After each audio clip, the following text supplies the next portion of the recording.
Irashaimase. Hello and welcome to Fataris' Kitchen. I'm your host, Chef Fataris. It's time once again for Shoot 'em Up Saturday, and on the menu this week we have Macross Shooting Inside. What kind of taste will it have? Let's get cooking and find out. From developer Kaminari Games, Macross Shooting Inside released in March of 2024 for the PlayStation 4 and 5, the PC via Steam, and the Nintendo Switch, though only in the Japanese regions. Later that year, the Steam version would get an English localization, and now coming up in February of 2025, we have the international version releasing for the PlayStation and the Nintendo Switch.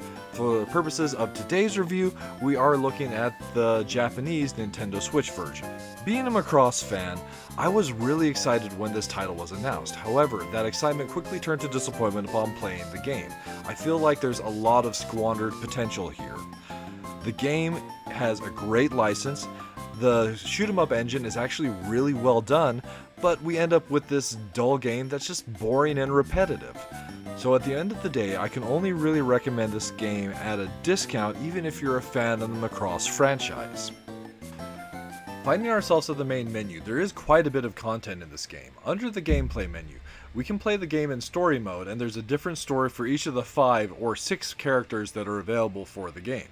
Then we also have the arcade mode, which takes out the story and you can play through it with any of those pilots. Then there's these ace battles. You unlock the ace battles by completing the game with story mode for the various characters. Then a boss rush and an area select, so here you can play each stage individually.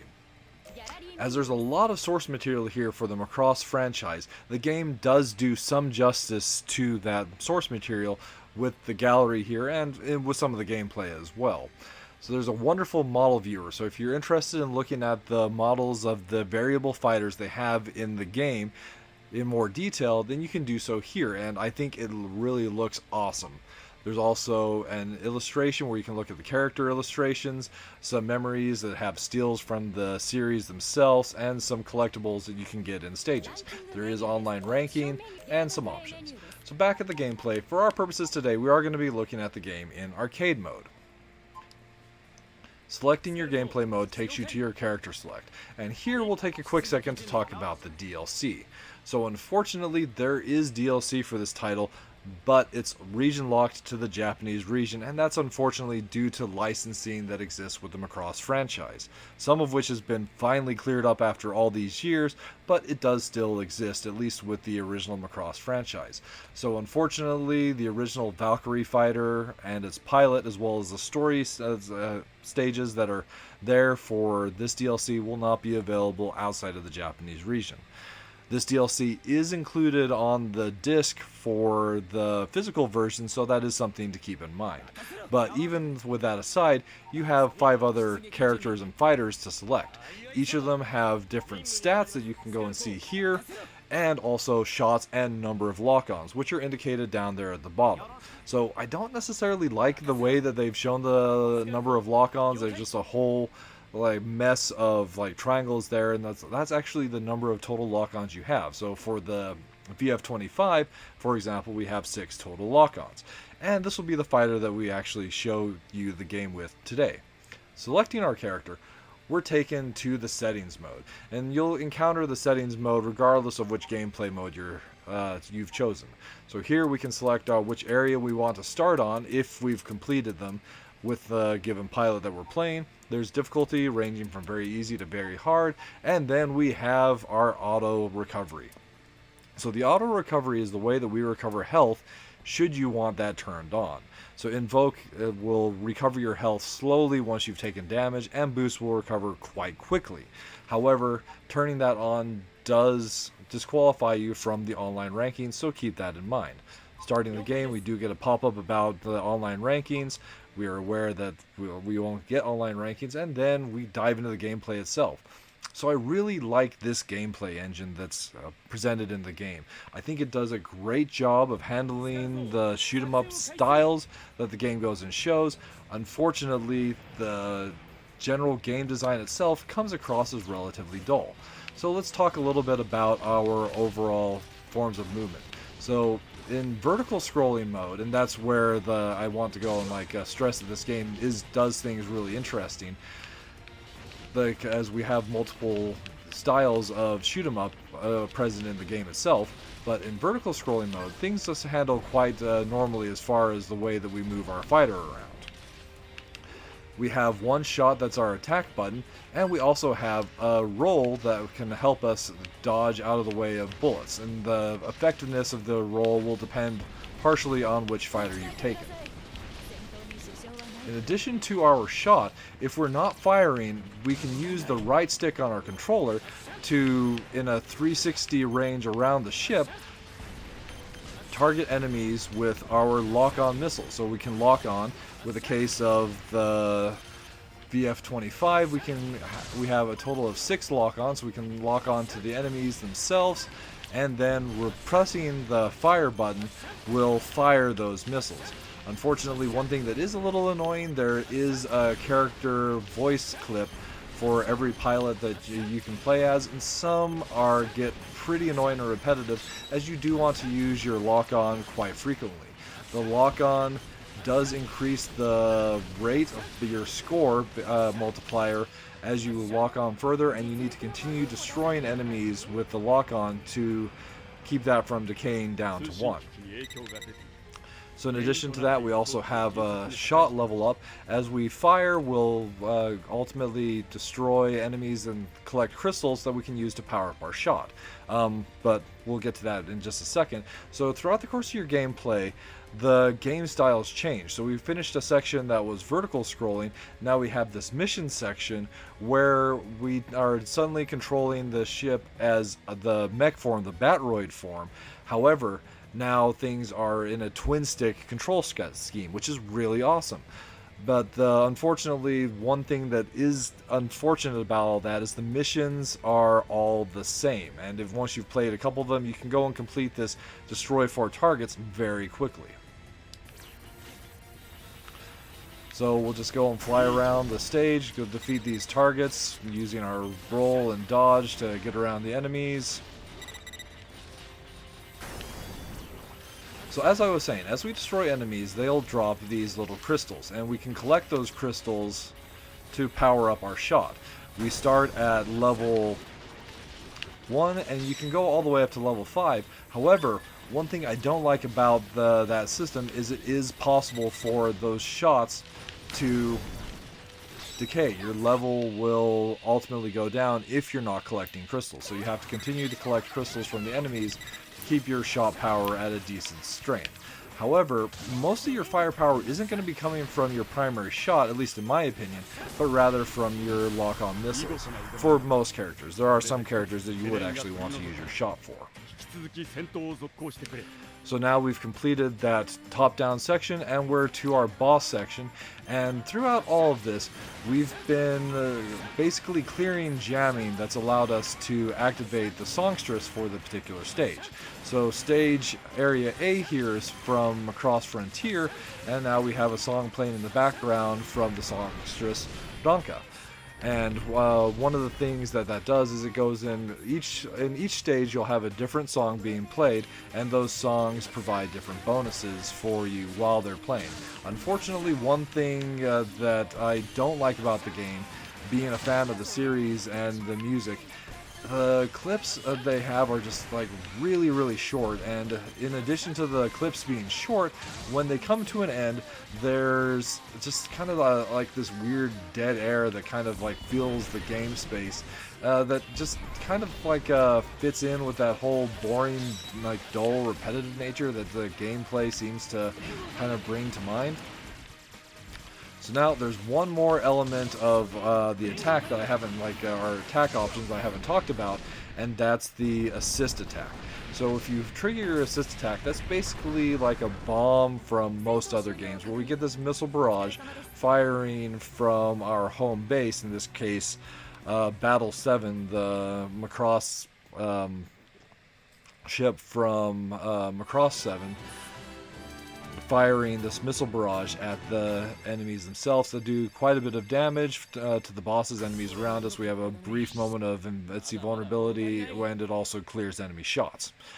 Finishing the stage itself, we get our results here. There is a brief increase in our HP, and then we also have the collection for the items we collected off to the left there. So each one is dependent on which series you're playing in currently, and you'll get up to the 20 items that are there. So I'm still missing a few from Macross Frontier, but now we move on to Area B, which features Macross 7. So we have a different franchise here.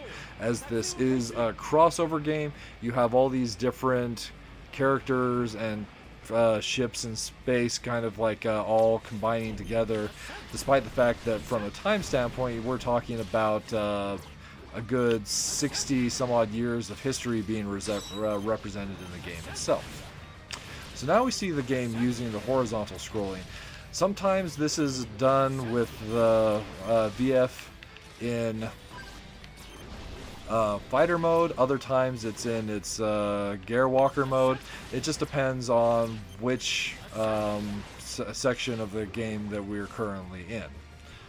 If you're playing in story, there's also some character interaction back and forth between the pilot and the other characters in the game itself.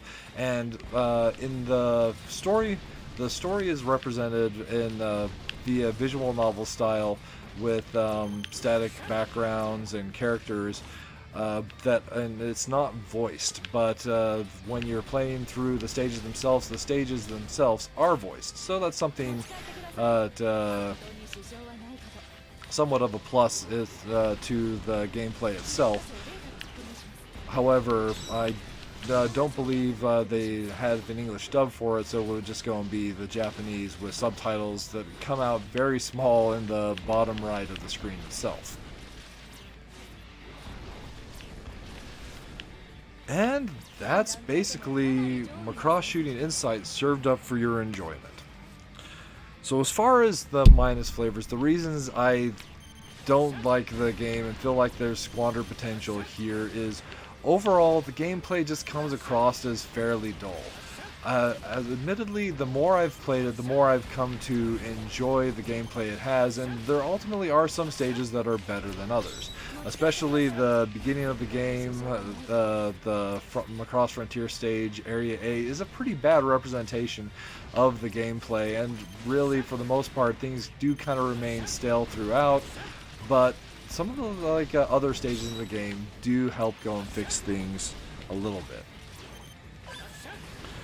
That said, though, another big annoyance is when we are going and using our lock-on missiles constantly throughout for both score purposes as well as just the effectiveness of using the lock-on. It's just that constant voice sound clip repeating over and over again just does get a little bit grating. Then being a fan of the music itself, also just those short clips and not letting you pick which song you'd want to go and have played for a stage is a little bit disappointing. And then the controls are overall pretty simple, but one thing I would have really appreciated is if it gave us the ability to switch between the various modes of the variable fighters by ourselves rather than when the game changes us. So this boss fight, for example, we're in Batroid form, so we can control things it's in the style of a twin stick, and I think it's really great for this fight. But for other fights that are dog fights like this, we don't have that luxury, and it would have been nice to be able to change by our own choice rather than what the game is setting us to. It would have made it a far more Macross feeling title if we could have switched, say, okay, this boss fight we want to go and be in fighter form, this one we want to go and be in Batroid form for ourselves, not necessarily the way that the game is chosen for us. So if it had given the ability for us to freely transform our fighter, that would have been awesome. So on to the plus flavors. So one of the things I do really like about this game is the engine and the whole flexibility that it has. It does a great job of handling things for a 3D shoot 'em up. So we can go easily from vertical scrolling to horizontal to twin stick, and like I said, even there is a couple sections that are rail shooters. So that whole engine itself, it's just really well done, and the way that it looks when you, especially with some of the models when you get closer in, it really does look good. The backgrounds themselves are a little bit plain, but with some effort I feel like that could have been something really special. And then if you're a fan of the mecha of the Macross series, this game is definitely a treat, as you have that really great mech design, and they're really they've paid a lot of detail to all the elements of the mechs, the way that they transform, the way that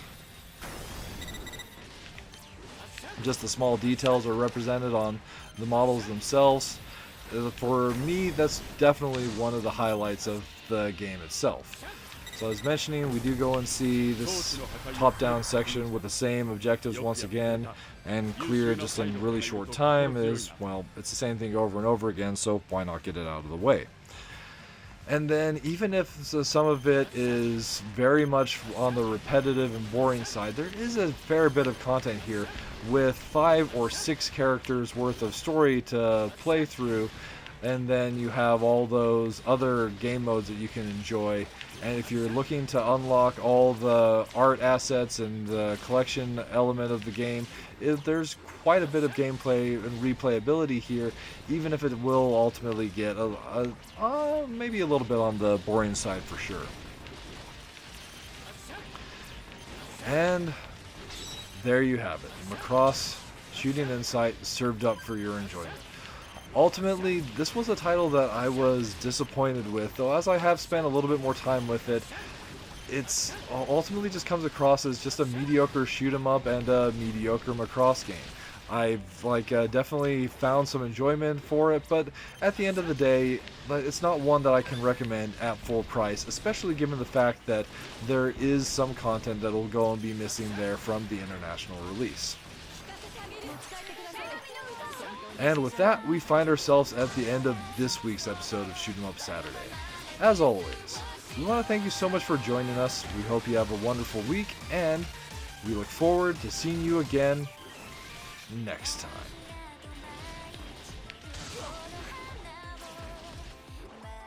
早乙女勝利の実力ならもっといけると思います。